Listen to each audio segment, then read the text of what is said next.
Gel bugün en büyük korkumuzun, o sirli kapının, ölümün önünde dayanaq. Ama korkma. Çünkü elm bize deyir ki, o an hiç de sandığımız kimi qaranlıq, soyuq və qəfil bir sönmə deyil. Əslində beynimiz bize hayatımızın en möhtəşəm finalını, kainatın belki de en büyük vizual şovsunu hazırlayır. Təsəvvür et, bedenin yorulur. Ürək yavaş-yavaş mən dincəlməliyəm deyir və dayanır. Qan akışı kesilir, oksigen azalır.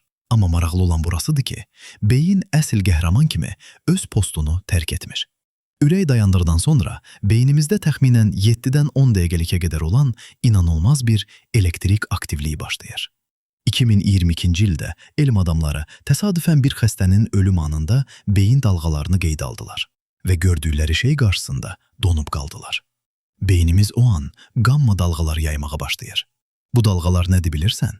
Biz en yüksek konsentrasiyada olanda, derinden bir şeyi hatırlayanda veya meditasiya edəndə yaranan dalğalardır. Yani beyin sönmür, əksine en yüksek gücüyle parlayır. Sanki bir kitapxanaçı kitapxana bağlanmazdan əvvəl bütün işıqları yandırır və en değerli kitabları masanın üzerine koyur. Bəs o bir neçə dəqiqəyə sığan o həyat filmi necə mümkün olur? Beynimizdeki hipokampus, yani bizim yaddaş merkezimiz, son bir defa bütün arşivin kapılarını taybatay açır. Ama bu dağınıq arşiv değil. Beynin neyrokimyevi laboratoriyası işe düşür ve inanılmaz miqdarda endorfin ve DMT, başka sözle ruh molekulu ifraz edir. DMT elə bir maddədir ki, o zamanı ve mekanı bükür. Yani həmin bir neçə dəqiqə sənə bir əsir kimi gələ bilər. Sen ananın sığalını, uşaqlıqdakı o qayğısız yay günlərini, ilk sevginin titremesini sadece hatırlamırsan, sen onları yeniden yaşayırsan. Beynin sənə deyir ki, bax bu yolu boşuna gəlmədin. Hər saniyəsi, hər ağrısı və hər gülüşüyle sen bir dastansan. Bəs sonra, bax burada kvant nəzəriyyəsi dövrəyə girir. Dr. Stuart Hameroff ve fizik Rosser Penrose'un Orch-Ord nəzəriyyəsinə göre bizim şuurumuz beynimizdeki hüceyrelerin içindeki mikrotubullar dediğimiz küçük strukturlarda kvant seviyesinde saklanılır. Ölüm anında bu strukturlar dağılır ama şuur, yani o kvant məlumatı yok olmur.